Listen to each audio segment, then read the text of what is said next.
Did any of you do this when you went to college? Because I sure did. I clept out of 9 hours. That was a great thing for me.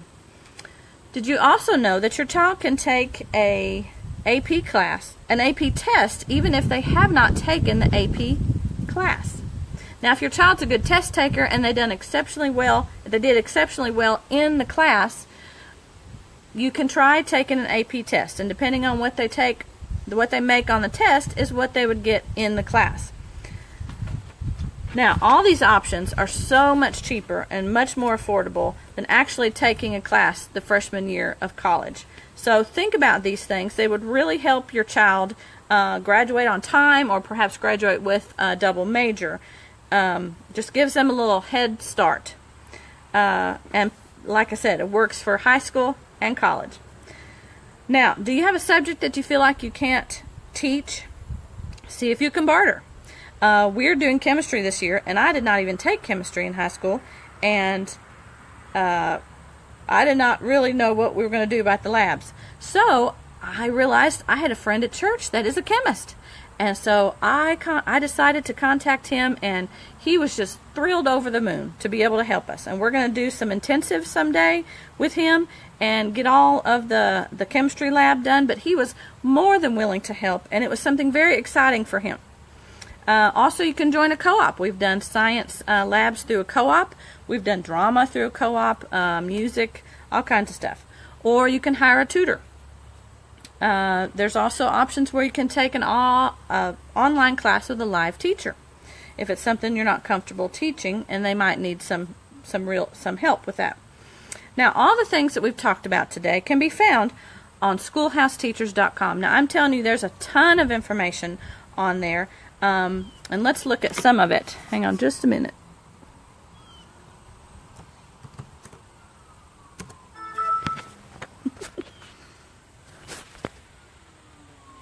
Okay, see, I'm under resources, and I went to high school help. Now, what we want to do is scroll down here.